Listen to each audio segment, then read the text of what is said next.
Hello, my name is Jordi Pallares. I try to speak experience using linked open data around our union catalog. We try to show who we are,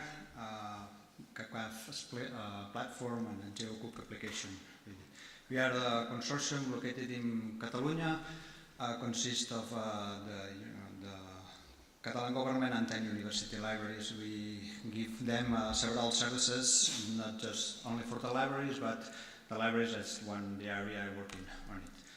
What's CookUp? CookUp for us, I try to sell it as a platform to open up our data to the world, to enrich the content did before, to expose and to sell our institution to try to reuse this data. Maybe it's just an endpoint. RDF data from our union catalog, we try to export it and to expose it. We use now in our OPAC, Millennium OPAC, and not so open, we try to increase the information from the authors and also a movie, like showing the trailers and other things. We try to do it as automatically using page scripts and some SparkWell answer. GeoCook is an application to put our union catalog to the wall. It's just a graphical tool to show where the bibliographic records are located or related to, and we created just collaboration with the Catalan Geological and Cartographical Institution. It looks like this. It's an Instamaps application, and we put all the library bibliographic records on the map. You can see one location, and you can see the links to our union catalog, and we enrich the content with some DBpedia information. Now you can access to our union catalog in a different way, to just add a different view. You can see several different records are near it by location, but you can know it, you can don't know it. We use creating a triple store with geographic information extracted from the union catalog, enriched from the DBpedia, and then after we try to connect with our authority files extraction, the platform that I explained just before, and we can show now authors. We are in the union catalog who was born in that location that you are looking for. You can see the list, and you can see the bibliographic records we have inside our union catalog. Okay, just these little views of the way we try to find. Maybe we are here at back, but we try to follow the trends and your explanations of these days. Thank you.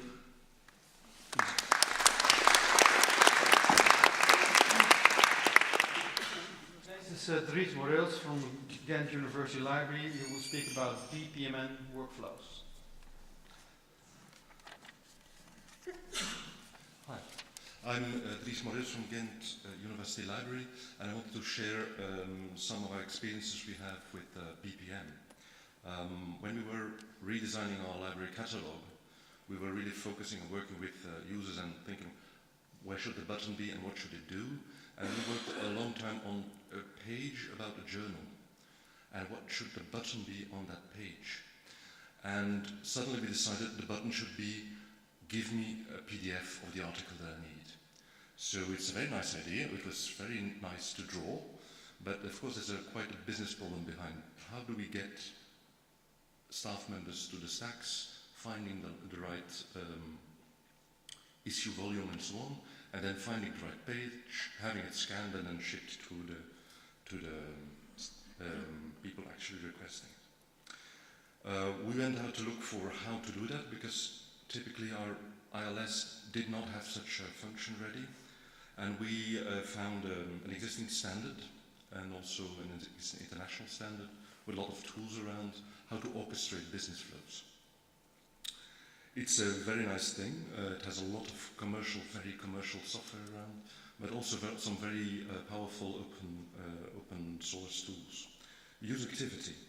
And the thing with BPM is it has these nice drawings, but it's more than that. The drawing is actually a rendering of an XML declaration of what the step should be and in what order.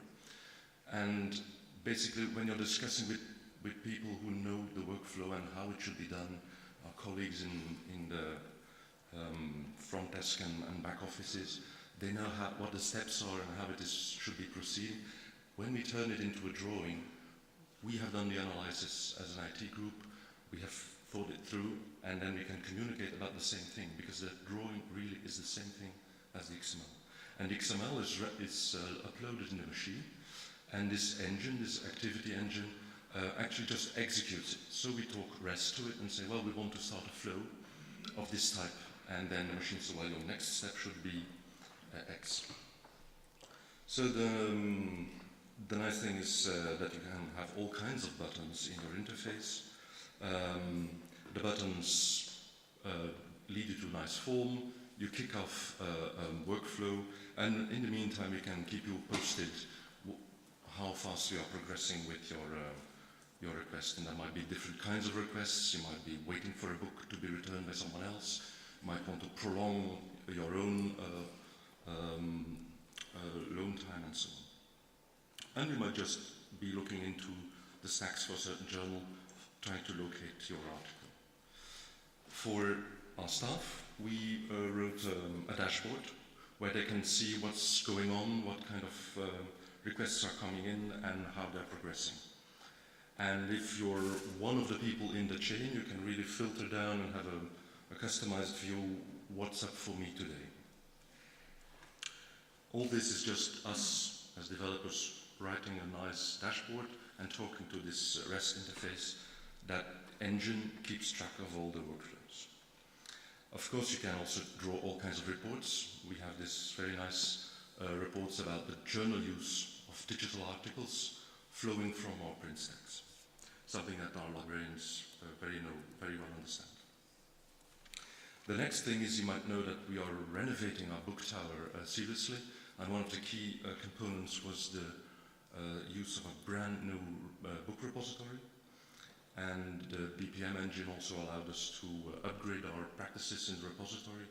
So we switched to registering every movement in and out of the repository on site. So we know, again, what the different steps are. It's the same engine orchestrating that new flow. And basically, again, a little dashboard giving us a list of everything that happened at a certain shelf. What book was brought in, what book was taken out, when was it returned. And you have this typical logistic flow kind of way, just modeled with the same technology. It's a nice thing for us. It has helped us a lot to understand the day-to-day business in the library, and to encourage a conversation about it, not just having, well, typically it will be like that, but also being able to drill down and say, well, it goes wrong all the time. Why is that? Shouldn't we have some extra situations, and what is the trigger for that? So we've been working a lot with these models, refining them and remodeling them, and it has proven for us to be a technology that helps us move forward, hide all kinds of nasty library business from the user, who has a very neat interface. Thank you. This is Karen Coyle. She's going to speak about the wiki site, right?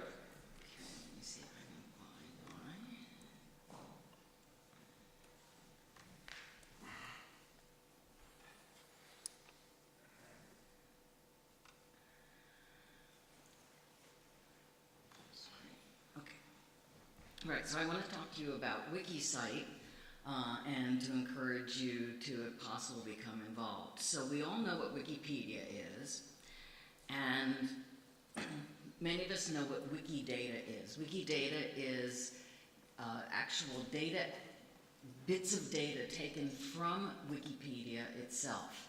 So without the text, the data, this often comes from the info boxes, those boxes that you see. Wikidata is a database, and it's being stored separately from Wikipedia and interacts with all of the different Wikipedias. WikiSite is an attempt to connect citations to the facts so that the facts can be verifiable. If you are a Wikipedian, you know that one of the main tenets of Wikipedia is that all of the information must be verifiable in reliable sources. So today you can ask questions of Google, for example, what's the average lifespan of a goat, and you get an answer. But you have no idea how to verify that answer or what the citations are that verify that answer for you. And there are quite a few facts that can be displayed that are often displayed in Google search today, but you don't know where it came from. And as we know, in terms of science and academia, we always want our information to be cited. There are citations in Wikipedia. In Wikipedia, every time you state a fact, you are supposed to provide a verifiable citation. These, however, are not at the moment connected up with the facts in Wikidata. There is a place in Wikidata for each fact where you can say what the references are, and oftentimes today the references are simply the Wikipedia page that it came from, which, as we know, is not good enough, because the Wikipedia page itself can change. What we're looking for is a way to connect actual verifiable references with facts. So this is the fact that the Dewey Decimal Classification System was invented in 1876, and this is a reference that supports that. The big problem is where to obtain structured bibliographic data to support the facts, because in many cases in Wikipedia, the citations are not structured. We had a meeting a week and a half ago in Berlin, and one of the projects that's being worked on is moving from any citations in Wikipedia that had a DOI, using those to query Crossref, retrieving structured bibliographic data from Crossref, and putting that in Wikidata with the facts themselves. So this is an ongoing project. There's still a lot to be done. It's only just beginning. What we're looking for are other sources of bibliographic information. DOI covers a certain part of the universe. It doesn't cover the whole universe. People mentioned, taking things from Zotero. It would be nice to be able to get information about books from library catalogs. Books do not have DOIs, and any other sources. So if you have good sources where it should be possible to pull structured data based on some type of identifier, the WikiCite project would like to have you involved. And one of the goals of some of us there, because it was not all librarians by any means, is that we would like to be able to see that not only that the citations are there, but the citations can then link to the user's library access. So where the scientists who are involved in this are interested in getting to the citations, the librarians who are involved in this are interested in getting the user to the actual material. So that's the WikiCite project. This is the URL for it. Still very much open to participation, and it would be useful if other librarians could also follow it. And if we had sort of a librarian group that we could call on when we were needing some help in figuring out some of these problems. That's it. Thanks. Thank you. Next is Stefan Wout from Mannheim University Library, who's going to share some thoughts on IP4.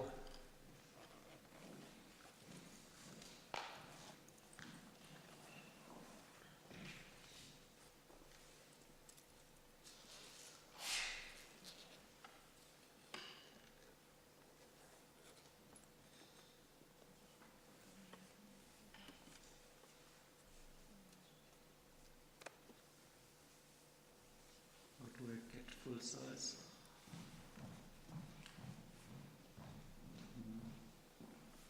Full screen here. Hello and good morning, everybody. I'm Stefan Wald from Mannheim, and I'd like to share some of my thoughts on IPv4 with you.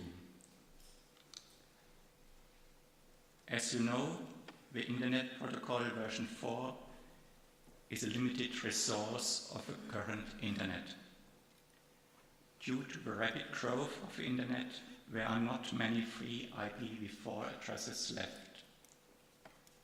The successor, IPv6, is available since a couple of years, so further growth for the so-called Internet of Things is possible.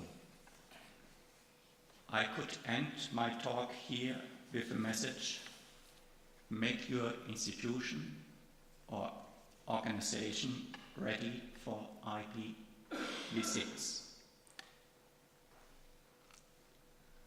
But I won't stop here, because I want to tell you some of my personal thoughts, which began when I first read about IPv4 exhaustion in 2011. IPv4 exhaustion means that there are about 4 billion internet nodes, plus minus. So the internet connects a lot of computers.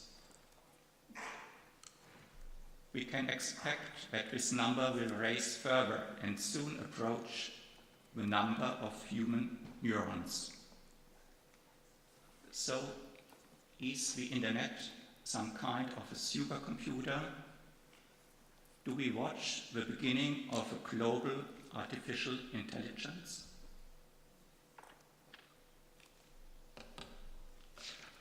Well, the internet not only connects lots of computers, but also 8 billion humans, currently about half of them.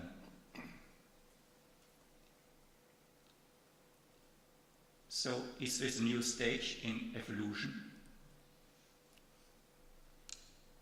The internet connects computers and humans, and maybe in the future it could also connect animals and plants. Is there a general ability and desire of all beings to communicate? The Internet of Beings might be a new stage to support this desire. Thanks for your attention.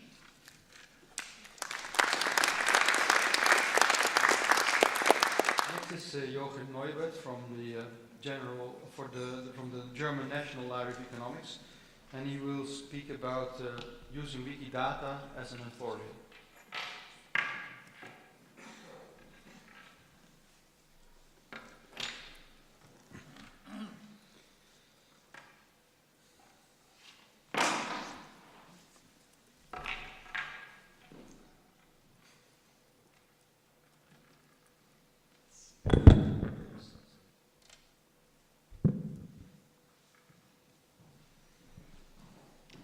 Hello everybody. I'll talk today about some use of the Wikidata dataset we made in the course of a research data project. The project just stores research data from economics and social sciences, and for searching it in this repository we use some subject-specific knowledge organization systems, vocabularies which go very deep into the subject, but we use also some general things like especially the geographic coverage of the research, which is reflected there. And for this, we just thought about if we would make up some controlled vocabulary or authority on our own for our special purposes, which would have to include things like countries or states in Germany, or the European Union and possibly other political unions, or some more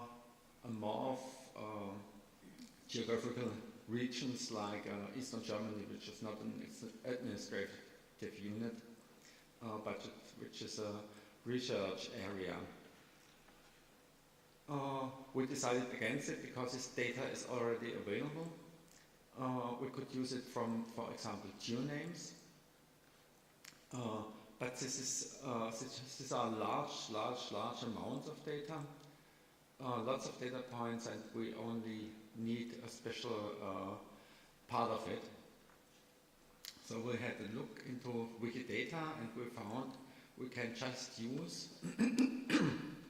a custom query on Wikidata to get access to these items and to get auto-suggest lists from Wikidata on exactly what we needed. And I will show you just this query. It's going to be simply a Sparkle query, so there will be a service wrapper around it. And what we do here is,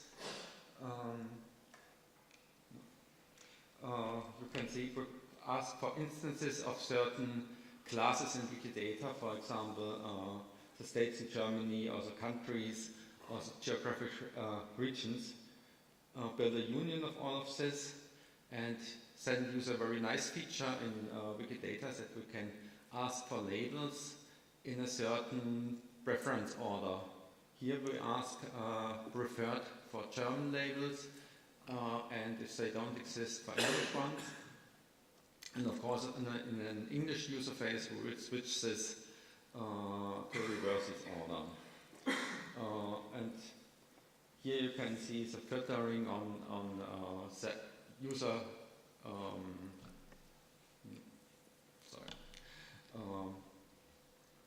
filter on the strings the user put into the search form.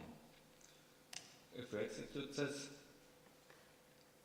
we get a result of everything that starts with Ost or East. And if the user types another character, it is restricted, as you know it, from auto-suggest interfaces. What do we gain from this? We gain identifiers which stay stable. We don't have to invent them for our own. We gain labels in all languages we need. In this case, English and German currently, but it could be more, and we don't have any issues with translating this. We get current data, so often names of states, of countries change. We can extend this data set by adding, for example, specific regions which we need to Wikidata. And we get links to lots and lots of other identifiers.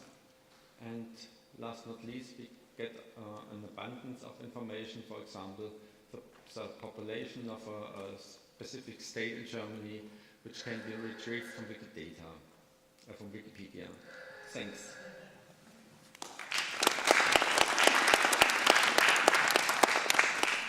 Thank you. Hi all, my name is Christian Laursen. I'm head of Faculty Library of Social Sciences at the Copenhagen University Library. I have no slides on my talk. First of all, thank you to the ELAG organizers and to all the speakers and to all of you for some excellent 2 first days. Did that give me some extra minutes? No? Okay. Let's try. I'm going to move a bit away from the system side of all this talking. At the Copenhagen University Library, we have created 3 data labs, one at social sciences, one at humanities, and one at natural health science. And you could say that it's a response or reaction to some changing in our surroundings. And just to coin that, I'd like to tell you a brief story from my own exciting personal life. In 2007, I handed in my master thesis at the library school in Copenhagen, and I wrote about the university library's function as an institution in postmodern society. And to investigate that, I made 6 interviews with different kind of people. A university director, a library director, a librarian, something from the government. And when I had done that, I had 8 hours of tape. But to start analyzing, I need some theory, so I used discourse theory.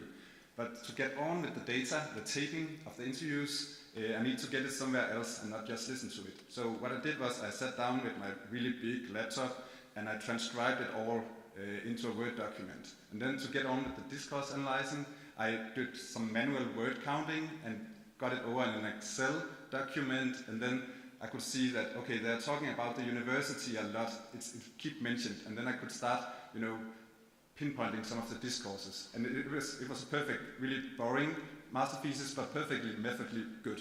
Then, just a month ago at the Digital Social Science Lab, which is the data lab at the Faculty Library of Social Sciences, we had a student-to-student session where we bring students together to present for other students some of the digital methods they're working on. And there was this cool guy called Rasmus, and he has, what he has done for his bachelor thesis was that he has harvesting 2.4 million blog posts and online articles on the crypto market. And then he has done some topic modeling where he started to see over time, of span of 5 years, what do people talk about when they talk about the crypto market. And then in the end, he has been visualizing it. I think he has been using Gephi, so he could actually present on the screen. So over here in 2011, they were talking about these kind of things involving the crypto market, and then there was a span over here. So the point of this story is that not that he has a better way to get around his study than I had, but just that there's a different kind of opportunities today within academia, and that is what our data labs want to address. We want to bring and to show to peers in academia that there's different kind of options today. So what do we do in practice? Well, they have 4 legs.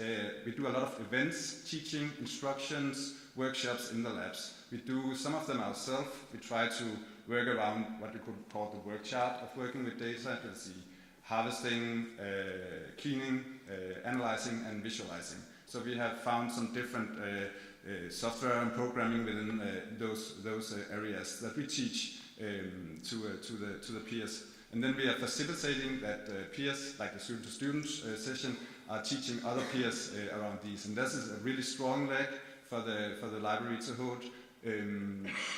They might know each other, but when you use it like a hub and bring people together, you create a platform where they can meet, and then don't have that in Copenhagen at the moment, which brings me to the next level, and that is the data lab as a network hub. We use it to facilitate that all these great competences and skills and people around the academic community can meet and bring together and do great stuff together. We actually just drink some coffee with people and then step back and let it all happen. And the last thing is that it's a physical lab too. It's a physical space, and we are trying to create spaces that is totally different from this. This is what I would call the traditional learning environment. I'm speaking and you are listening to me. You're all looking in the right direction at me. If I wanted to change this setting, if I wanted to take you and you and you and you and put you over here so you could brainstorm or something, we would have a practical problem. You would have to make these guys stand up and you would walk over here and stuff like that. So we try to do it mobile and flexible and do everything on wheels, for instance, to set it up. Final question could be, is this a library task? And I could argue that it's not. There's many people who is much better than this than we actually are, but I think the academic library as a concept is both an open, free, and a platform that is for everyone at a university, and that is a really strong and unique position we hold here. So we're using that platform to bring all these kind of people together, and it works pretty well. Well, thank you. Thank you.